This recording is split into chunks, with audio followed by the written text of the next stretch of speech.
Hey everyone, Tommy Derfler, Sam Rice back here with Lighthouse Wealth Group, the Spotlight Podcast. Just appreciate everybody joining. If you like what you hear, make sure to subscribe, like, share with others. What we try to do on this podcast is make sense of financial planning ideas and some wisdom, share some wisdom that we've encountered after the last 16 years being in practice. So, today, what we're going to talk about are three different phases of retirement. So typically people go into retirement and they think, okay, what happens day one is going to be the same thing that occurs the last day of retirement, right? And life doesn't work that way. So we're going to break down what we've seen with clients and talk about these three different phases. All right. So we've got phase one. You're just preparing, you've just stepped into retirement. We call it the go-go years. You can tell us a little bit more about that? Yes. So this is obviously, the time you decide to retire is going to be one of the most exciting steps and scary at the same time. And so for this phase, and let's back up a second, because I think people, need to understand the longevity with phases of retirement, because it used to be that a person would retire between 60 and 65 and longevity would only be to 75, 80, or 85. So not many years in the retirement phase. And now what we're seeing are people retiring early and living longer. And so you could easily have 30 years of retirement, which could be just as much retirement years as you have working years. So 30 or 40. Goodness. That's right. So this is pretty important to talk about, just because, you will have different phases in retirement. And, the first one, as Sam mentioned, is going to be the go-go years. And the go-go years is when you first retire. You have all these plans, possibly a lot of plans, a lot of ideas, and you're going to have the most energy. So this is typically getting out of the workforce, and you want to be able to accomplish a lot of ideas that you had in mind, whether it's traveling, whether it's a certain lifestyle, whatever it may be. You're healthy, you're active, you want to go do things. And guess what? Those things cost money. That's right.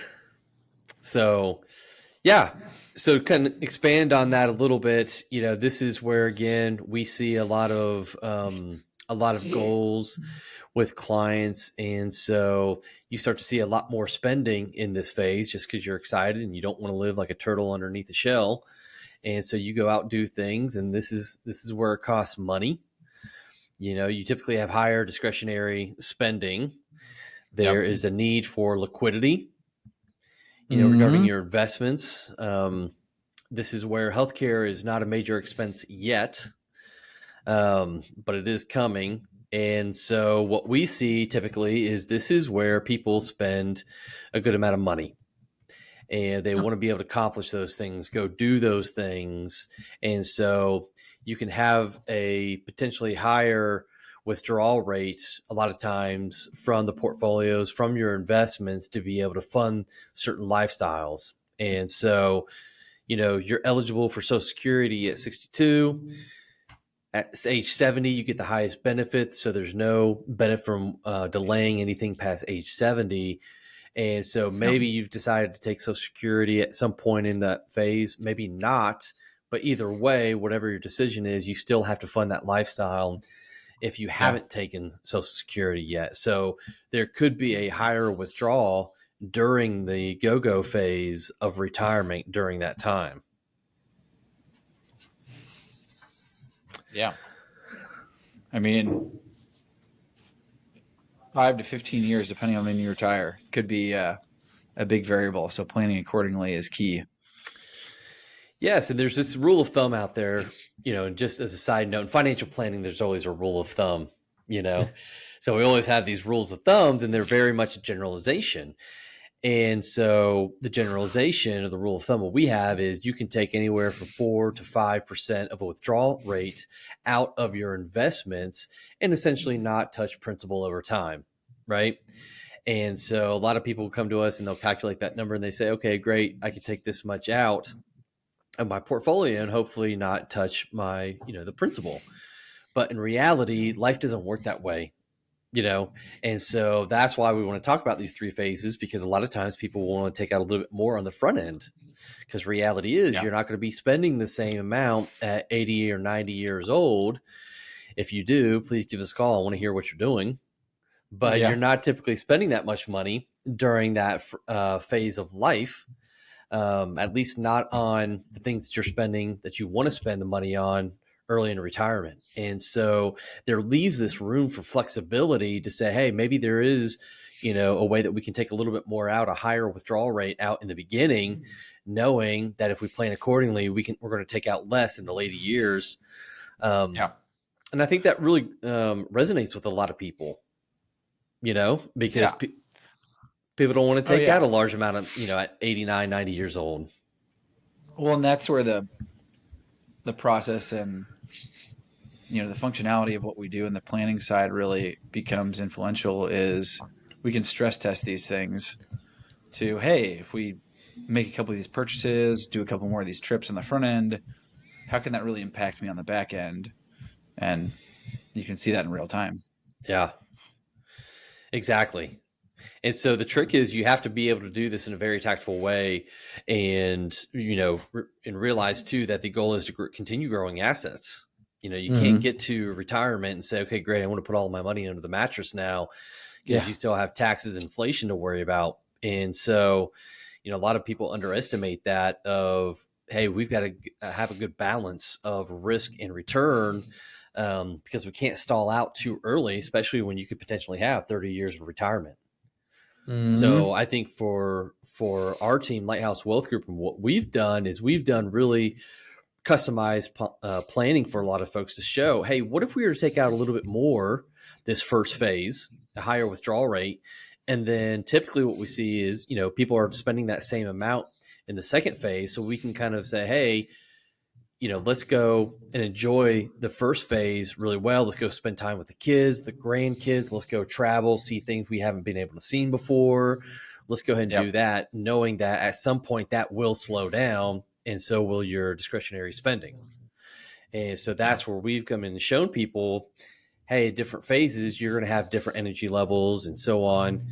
And that we can really help paint that picture for them to say, hey, listen, what if we did spend a little extra money on the front end and then were to start to, decrease that spending in the second phase, which we call the slow go years. So this is typically, the go-go years can last anywhere, like Salmon mentioned, 5 to 15 years. The slow go years are, typically the next 5 to 10 years after that. And this is where you're still active, but you're a little bit more selective. This is where you start slowing down a little bit more. This is where your health begins to influence a lot of the decisions you make. And so I know for my family and my parents, they wanted to go see things. They wanted to go do things. They were visiting, me and my siblings more often. And then there gets to a point where it's like, hey, we've done all of those things. Now it's your turn to come see us. I was just going to say the same thing. Now it's the you visit me time. Mm-hmm. Yep. Yeah. And so that's where you start to see a lot of these expenses shift from discretionary spending now to not going out nearly as much, not traveling. Maybe it's really there to, you can increase, either remodeling when the house, that's where house expenses starting to come in. You start to see some things around the home that need improvements, expenses coming in there. But this is really where you start to slow down here a little bit and your discretionary spending goes down. Yeah. So if you think about it in that phase, you're talking about obviously your utilities, the grocery bill, things, cell phones, insurances, and all these things that you have to pay for. but maybe it's now saying, hey, we want to spend more time doing things around the home. Maybe it's spending more time golfing. Maybe it's staying local, visiting a little bit more with people in the neighborhood and community or friends. Yeah. Instead of having a little bit more flexibility in those trips, you really restrict that and say, hey, we're just doing less. And so that's where we typically find that people are spending less of that money doing the fun things, and their expenses actually transitioning more from fun spending to more maintenance. Yeah. It's more just fixed spending at this point. Exactly.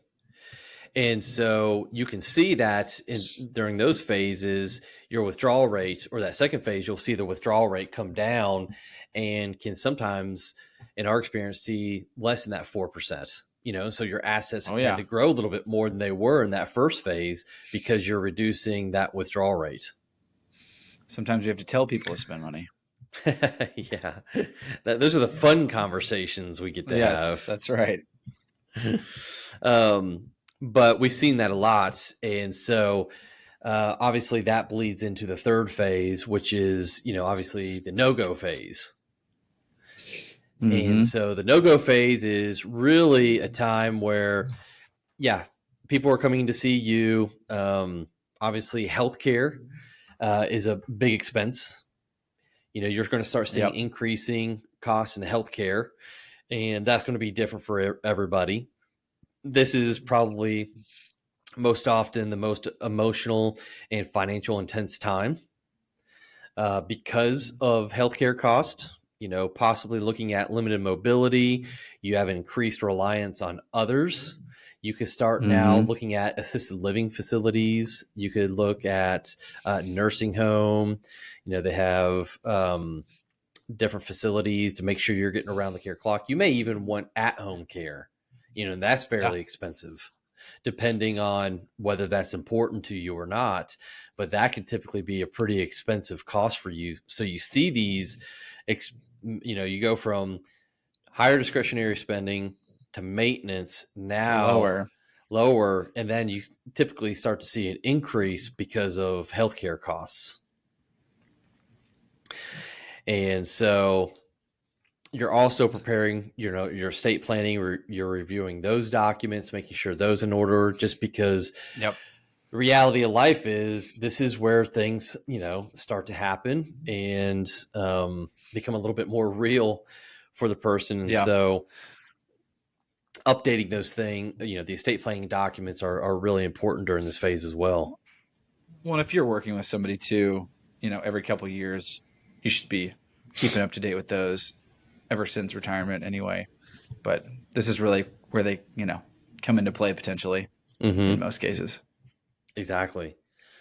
And I think for most parents, the last thing you want to do is have your kids incur any of your costs, yours meaning that you don't want them helping you out with healthcare costs.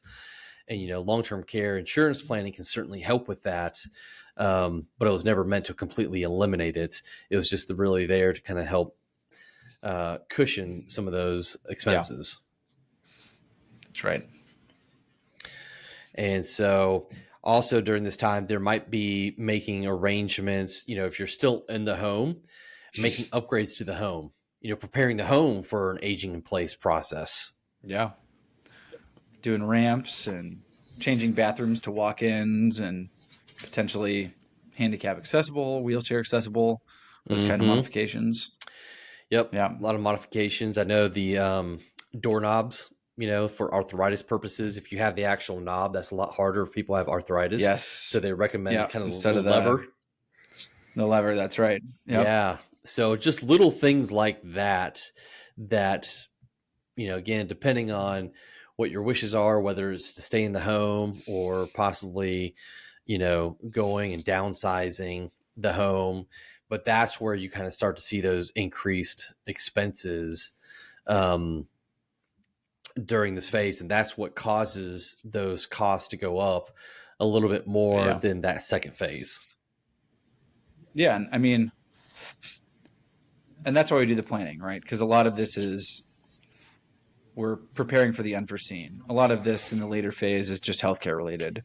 Mm-hmm. Some people are, you know, spring chickens when they're 90 years old. And some people need a little bit of extra care. So it's planning for the unexpected Mm-hmm. and making the most of that. Yeah.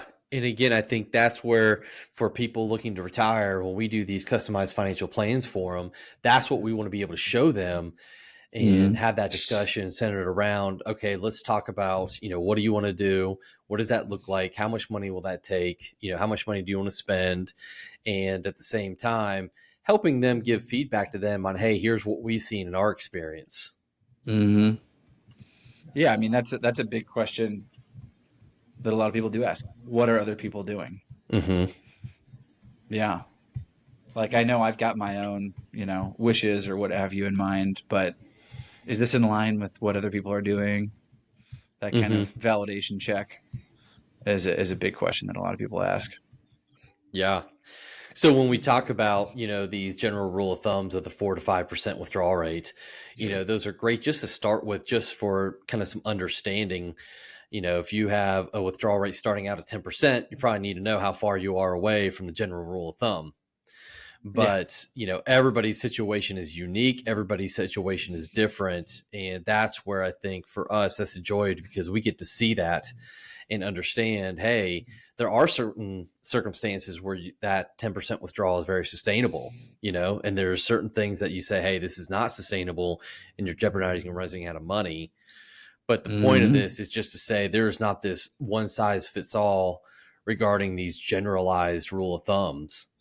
And so I think these phases really help break this illusion that you have this constant, um, income coming in during these different phases, because that's not necessarily true. That's right. Usually it's, as we were saying, much more all over the board. Mm-hmm. So I think for us, we're able to do some good planning, discuss those things, and then at the end of the day, we try to bring a little bit more clarity to know what to expect.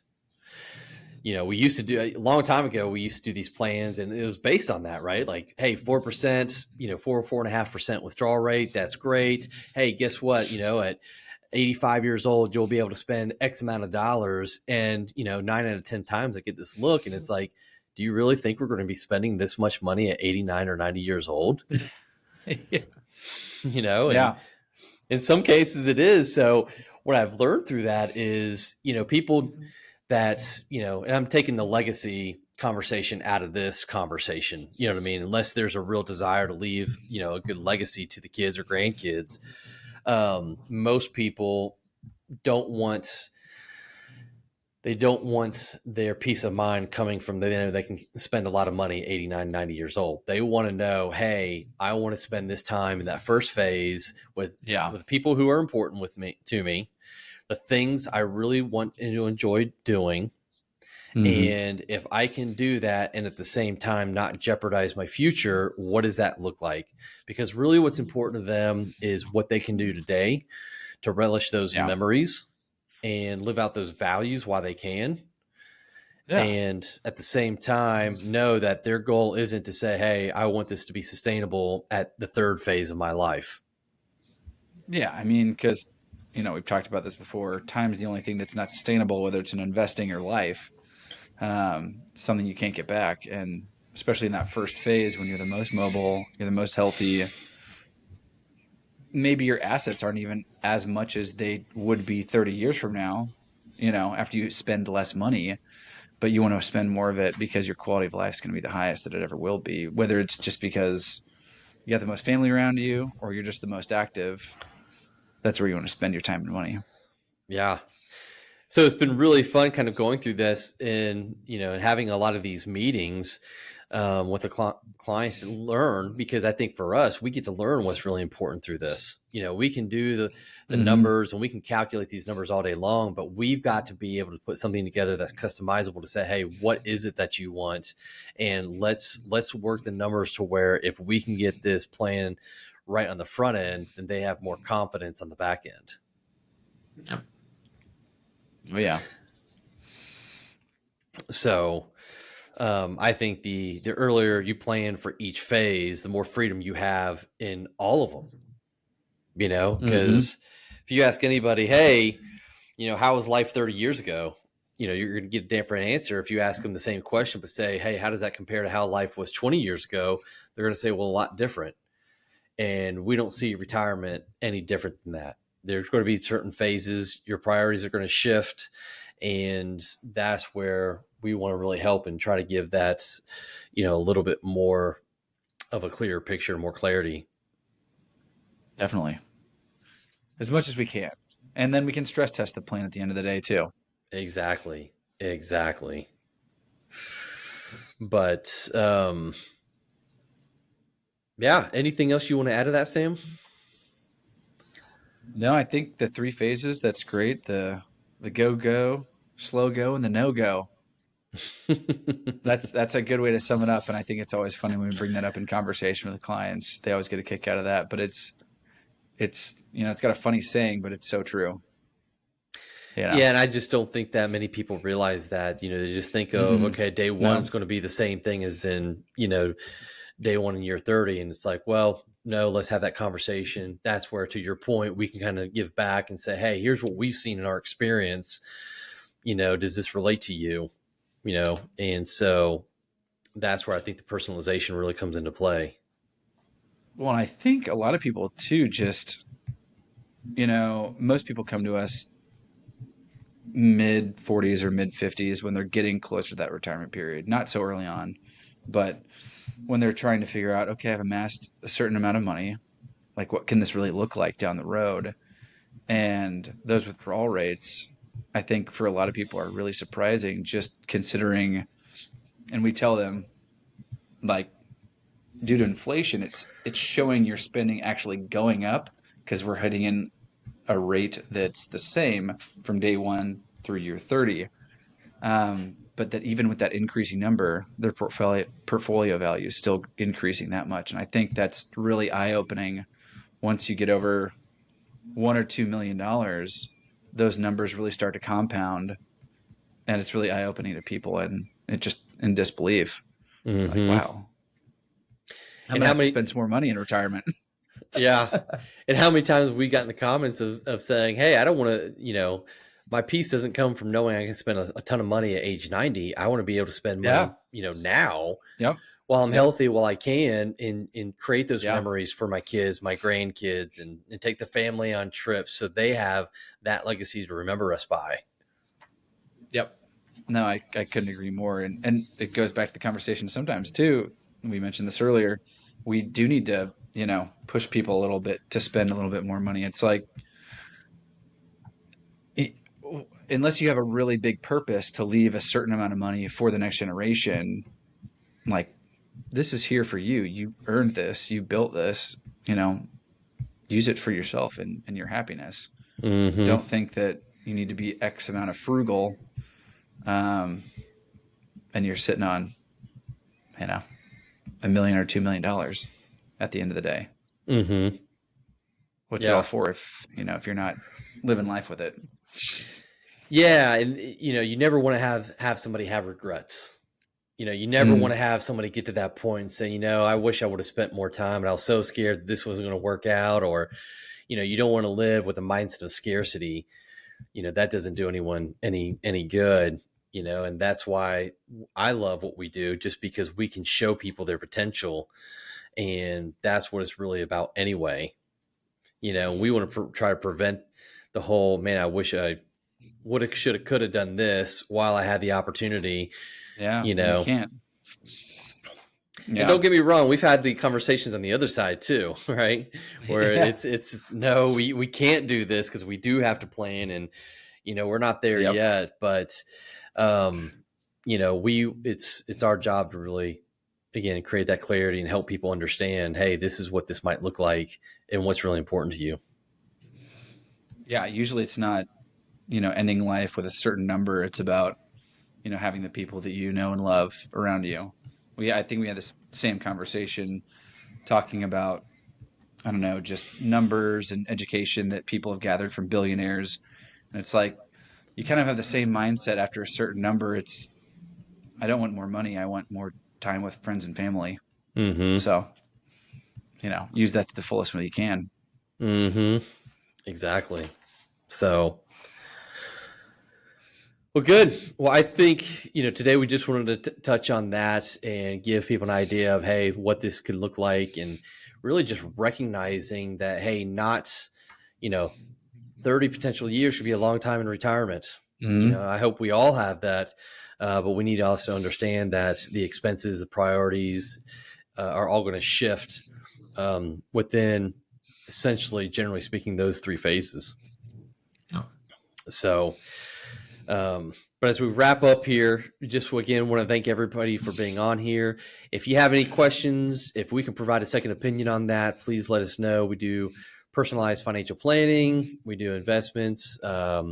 And so if we can help kind of bring clarity to your personal situation, please don't hesitate to reach out to us. 629-654-7190. Again, 629-654-7190. Other than that, Tommy Durfler, Sam Rice signing off on the Lighthouse Wealth Group Spotlight Podcast. Thank you. We'll see you the next episode.